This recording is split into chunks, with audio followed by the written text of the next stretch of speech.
Hey everyone, Aladdin's Castle here, and we are at the Disney Lorcana NA Continentals. Just happened over the weekend, and I just want to talk about the deck that I played over the weekend for Constructed. I was originally scheduled for the LCQ, but some unfortunate things happened, which I'll probably go into detail on another video, but I was not able to play at that event. So speaking on that, I was able to play at the Saturday Core Constructed, and I decided to go with green-purple. And green-purple was mostly because of a couple reasons. As soon as they revealed Gogo and Fred, I immediately printed proxied paper versions of those cards, which I never do in Lorcana, or have never done in Lorcana, and I started to play test.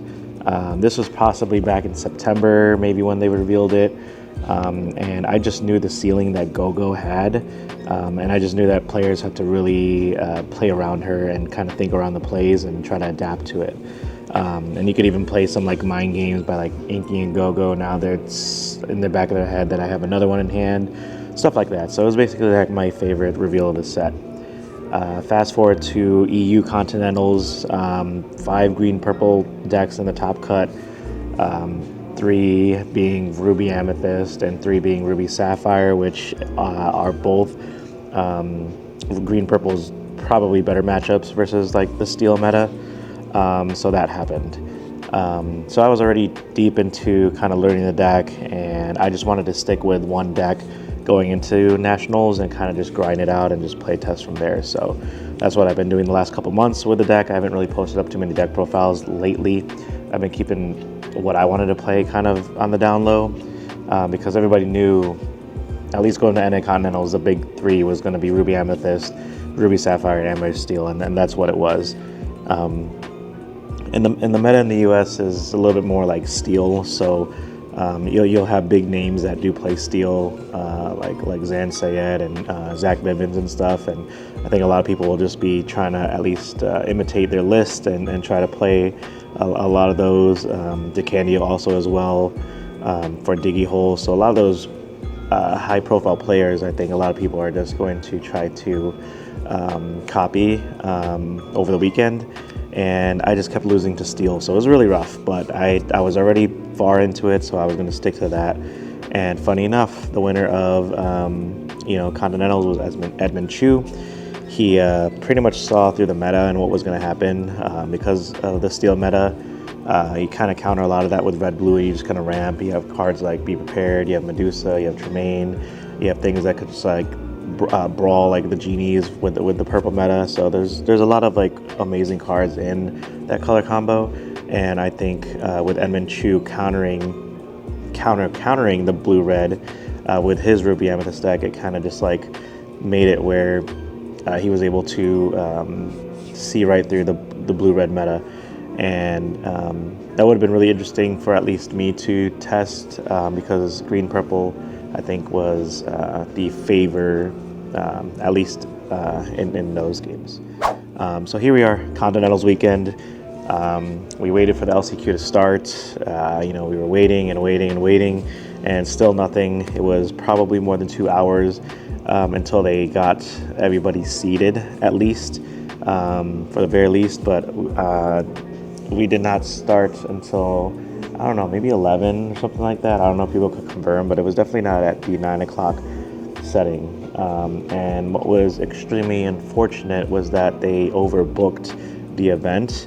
So a few of us was actually not able to be included into the pods. They had, I think, a couple changes last minute. Some people upgrading, I think, their tickets from attendee to LCQ, or they're kind of filling in some gaps. There were a bunch of buys. There's actually, I think, maybe like 15 to 20 of us just kind of waiting on the side because our pods never showed up, and they kind of filled in those gaps. And unfortunately, I think there's 4 that was just left out of those pods, and they couldn't do anything about it. Whatever system that they had in place, they were already starting almost 3 hours late by then, and we weren't able to continue. And we were compensated a little bit. I'm not going to go into further detail with that stuff, but I know they tried really hard to remedy it, but it does suck because us 4 players were not able to even attempt to be in the LCQs to have a chance of going to Worlds. So it was kind of like a bummer for me, just because I've been grinding it really hard, and it kind of just like was really frustrating to know that, you know, we flew all the way here just to know that you're not able to participate. So I know a lot more people were upset about that, especially when everybody heard how long it took to start the LCQs, but also, you know, a couple of their close friends found out what happened to them.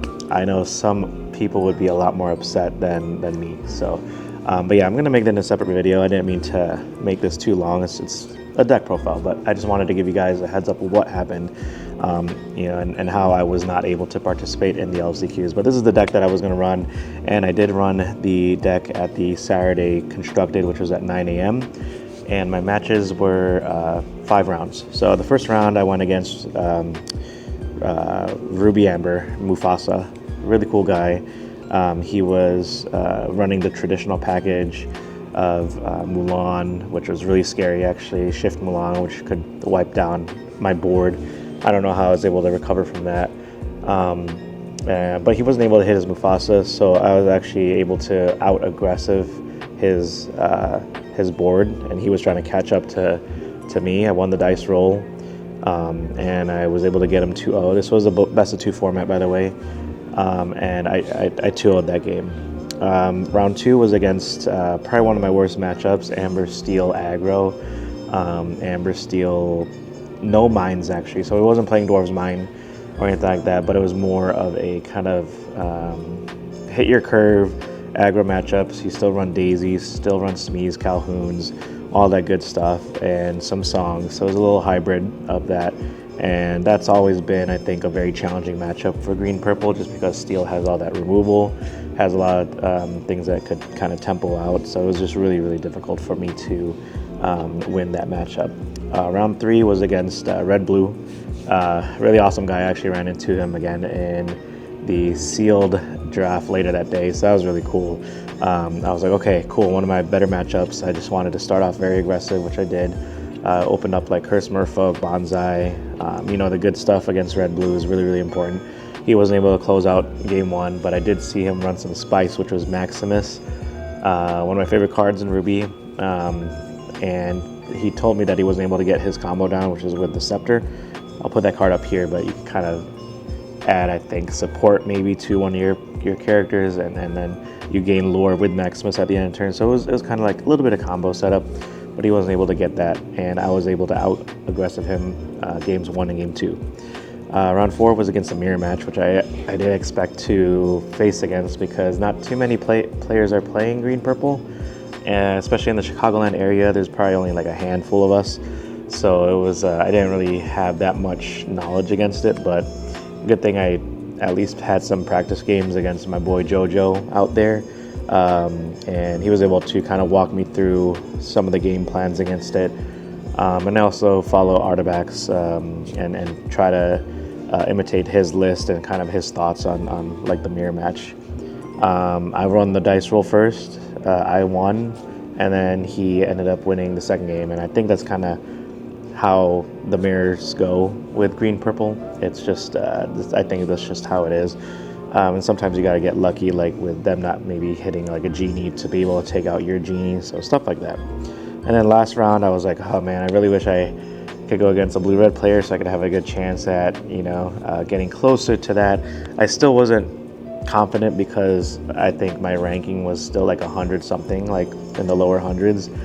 So you needed to pretty much not take a loss. You probably had to draw maybe once and then 2-0 all your opponents to get a shot at top 16. But that's pretty much what happened though. I did pair up against a blue-red player, and he was extremely scary, especially in game 2, because he dropped down 2 Maui Sharks. And with green purple, you really don't have that many options to remove Maui Shark, and he's just a menace. I don't know how I was able to clinch that victory either. I'll show a picture up on the screen, which is funny because I think Ravensburger caught me in my super goofy outfit playing him during that round. But I was probably stressed more than anything because he was dropping 2 Mauis, and then he also dropped 3 Pirate's Life. So I kept on coming from like 15 lore to like 10, all the way back to 17, all the way back to like 12, so stuff like that. So it was pretty intense. And then I just had like 3 ghosts on the field, and I think Bonsai and another character. So I think I was just trying really hard and waiting for the right time to quest, because you want to get rid of Maui immediately. At least find your answers for it with your evasives, because there's not too many options. But you'll kind of see that throughout the day, throughout the deck profile. So my final record ended up being 3-1-1. There was 5 rounds only for that. I ended up 60th place out of 400 and probably close to 450 players. So I felt a little vindicated that I knew I could perform at a high level at the Continentals. It was just unfortunate that I was not able to because of the pod situation and them booking more than they probably should have. But yeah, I'm going to go ahead with the deck profile here. We're going to switch up kind of gears, get the background of this beautiful Disneyland hotel, and go straight to the profile. All right, starting off with the 1-drops. I got 4 Cursed Merfolk. Sorry for the no playmat, by the way. I'm just kind of winging this on the spot. But 4 Merfolk. Merfolk is extremely important in the meta that is obviously blue-red, Ruby Amethyst. A lot of the slower matchups, you want to start off aggressive, you want to start off fast, and this is like your best opener for pretty much any type of game anyways. You always want to see this. Questing for 2 is just so powerful early in the game, and you really want to hit that lore count early in the game. Next, I run 4 Trinabog's Followers. I like Trinabog's Followers a lot because not only does it draw, but it also has 2 strength. I have a lot of characters in the early game that don't provide a lot of trade value with their strength. So having a 2 strength character early on is really important. It blocks a lot of the Flynn Rider shenanigans and allows your opponent to kind of think twice about questing. They might have like a Smee, and then this could take out a Smee, or maybe even like a Bonsai. So it could trade up to a lot of cards, and you could just get a lot of lore by just questing with it, and then now your opponent has to attack into it if they don't want you to draw. I also ran 4 Diablos. Diablo is also a very powerful card from the latest set. When this character is banished, you may draw a card. This is a great card to kind of keep on board maybe for a couple turns. Sometimes your opponent doesn't want you to draw a card, so it kind of maybe gives you an opportunity to gain early lore without them attacking to it, because they're not going to be distracted by trying to get rid of a 0-1 character. So sometimes that happens, but the more important part is that it replaces itself and can get easy lore. The 1 spice that I ran for the weekend was Befuddle. This card actually did help me a couple times. It does have a lot of specific niche situations, but my idea was that it helped combat against when you were on the draw and you had to catch up. Like if they played like a Cinderella on 1, if they played like a Calhoun on 2, or a Bonsai. Sometimes you want to be able to quest with maybe your character so that you could get an extra turn to recover. Another really spicy play is you could return chosen character or item that's 2 costs or less to player's hands. So you could even target your own character. You could target your own Go-Go so that you could use her again that following turn. Like on turn 4, you could play Go-Go, then turn 5, you befuddle this back, ink something, play Go-Go again. So that's pretty cool. You could get back your snakes. You can get back a lot of your characters that are damaged maybe. But that's pretty cool. Like you could get back your snakes, so you could bounce back your other targets like goat and rabbit later on. So it's pretty cool. It actually helped out a lot. I did like it. I know it's not a common card in a lot of people's lists, but I enjoyed it over the weekend. And then I ran for the 2 drops for Ursula's. She is one of the best cards in the game. Ursula just takes the hand knowledge alone is really strong. When they could reveal their hand and you discard a card of your song card of their choice.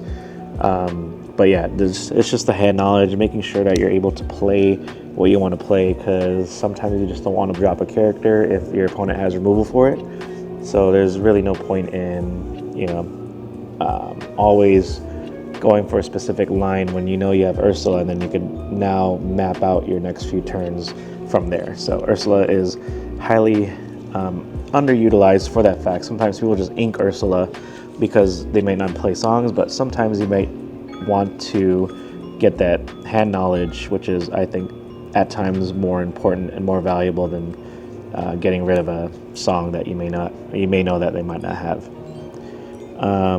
Then I run 3 snakes. Snake is there to bounce. Snake is there to kind of counter the early song package. If they have a Cinderella on board, if you are on the play, you drop a 1-drop. Next turn, quest with Merfolk, and then Snake bounce. It's a good card. Great later on where you could bounce back your other Mim targets and Snake targets and stuff. Then I ran 3 Go-Go. Go-Go was one of my favorite cards of the set. Probably still is, just because of the sheer surprise factor and psychology that it plays on your opponent. But I decided to go with 3 because this event is a little bit more competitive, so players, I think, are a little bit more prepared to play around Go-Go. So you don't need a whole 4 play set. Like maybe at set championships, you could probably get away with it because I do like her at 4. But if you're playing highly competitive, your opponent already knows what to expect, and they're going to try to play around it. So sometimes Go-Go may not hit. But there are times where your opponent either forgets or they have to do a specific trade, and they have to trade something into like that goat or that white rose so that they do have damage. Then you could kind of capitalize on that opportunity. But Go-Go for me is incredible. Another great card that was good for me in this format was Bonsai. Bonsai really helps start things off against blue-red. Again, you open up Merfolk, Bonsai, very powerful. Not so much against the steel matchups, but the 3/2 is really good against like even the mirror, where you could kind of just trade off. And then I ran a 1 Gazelle. Gazelle is a tech card. When you play this character, chosen character gains evasive until the start of your next turn. This helps you answer the opposing genies if you don't have enough evasives on board, like if you miss your Elsas or whatever. Also could protect your Merfolk for a turn. If they're trying to challenge it to Merfolk next turn, you could just play a Gazelle and then it survives another turn. And then you could quest again freely, so as long as they're not playing early removal. And the Gazelle is also one of the only answers against like Maui Shark, which has evasive, so you could kind of give stuff evasive on your end. Maybe if Maui Shark already challenged one of your characters, then one of your evasive characters can run into it.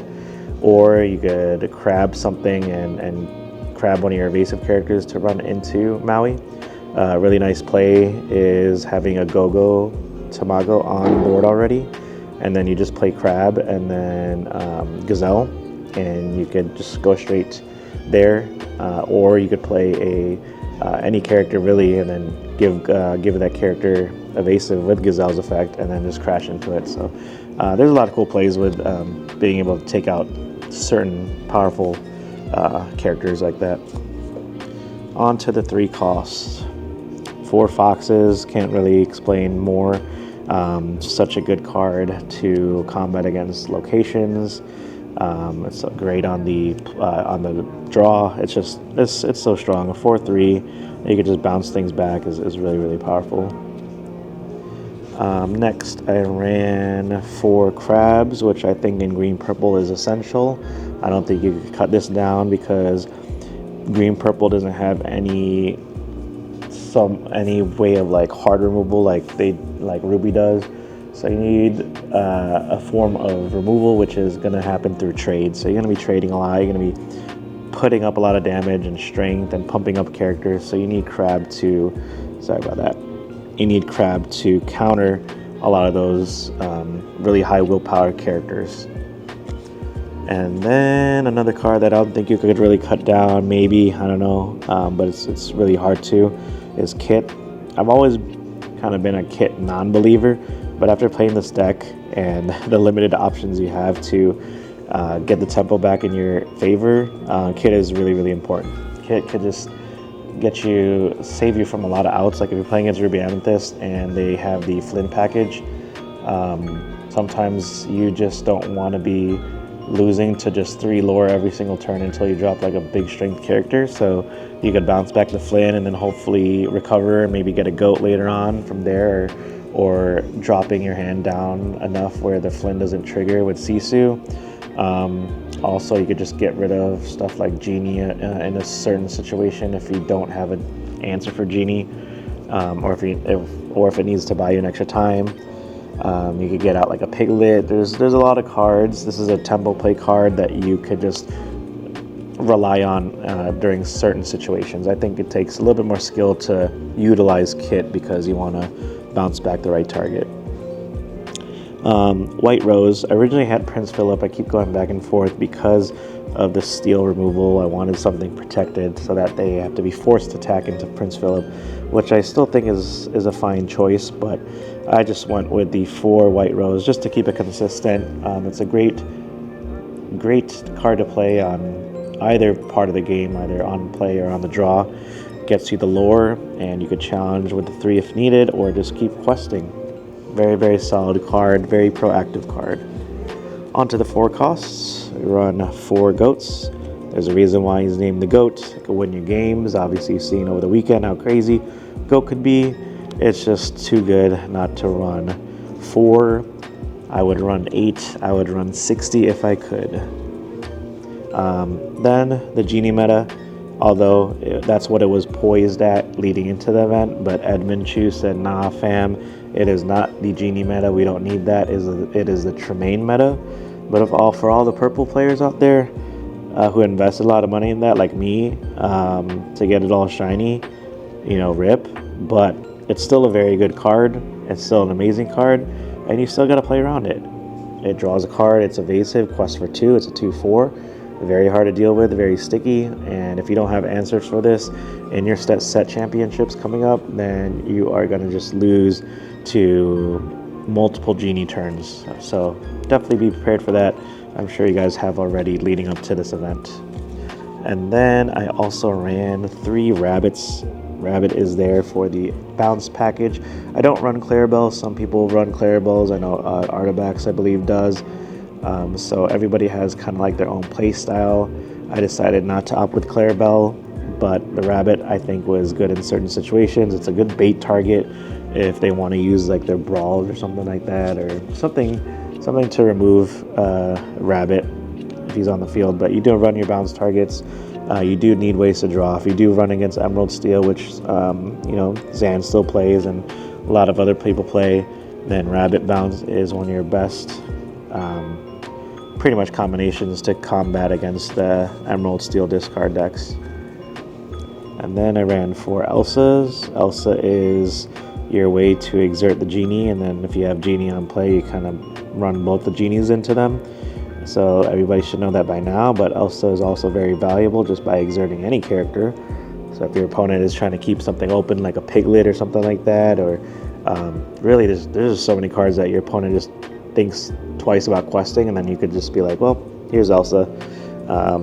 She has evasive also too as well, so it's just a powerful card. You could shift onto her, but I think it's a little bit too slow for this deck. But I've seen I think Blurple try it out, so it's a very powerful card nonetheless. But again, Edmund Chu said, nah fam, we don't need Elsa. Final 2 cards. This is my wife, by the way, Belle. If you guys didn't see the cosplay and the coverage over the weekend, I'll kind of put it up on the screen. But shout outs to Ravensburger for featuring both me and her in their content. We really appreciate that. So, but Belle is finally having her shine, at least in this last couple weeks of the meta. She could help transfer some damage. She's very powerful for that, and the 4/4 stat line is really solid. Dodges a lot of things, dodges Medusa and stuff. Quest for 2, so it's a great statted card. I like it a lot, and obviously I got to represent. So, but yeah, that is my deck. I think it's a clean 60. I think I have 13 uninkables. I'll double count that and put it on the screen if not. But yeah, I think I did okay during the event. I was a little bit nervous going into the steel meta, but it's just all luck of the draw. Sometimes you run into your worst matchups 3 rounds in a row, and that can kind of like ruin your day. So it's a lot of variance when it comes to these large events, and especially when the meta is so wide. There's like 5-6 decks that are extremely good. You never know what you're going to play against, but you could always at least cater to your best matchups and kind of just take the L on your worst ones, which is kind of what Edmund Chu did, and he just went straight to Ruby to counter Ruby Sapphire, which I definitely commend him for. And I just kind of wish I was able to be part of that meta. I don't know what the LCQ numbers are broken down to with how many people played a certain amount of decks or so. I'll put that on the screen if I'm able to find it. But yeah, it would have been fun to kind of test that out. But you know, it's just unfortunate stuff happens. Make sure you stay tuned for that video. This video might go up before I make my kind of like feedback on the event. But I definitely would love for you guys to watch that so you guys can kind of get an opportunity to see my perspective on how this was handled, especially with just 4 of us being kind of prevented from playing on the main event. So, but yeah, hope you guys enjoy that. If you guys have any questions about Green Purple, hit me up, because I've been playing it for the last couple months now, and it's driving me crazy that I couldn't compete at a high level enough times. But yeah, shoutouts also to Artabax for providing me a lot of content for this deck, and anybody else who I play tested back at home in the Chicagoland area. Thank you guys. But yeah, I will see you guys in the next video. I have a lot of content coming out from Continentals, so I hope you guys enjoy that coming out soon. So see you guys later.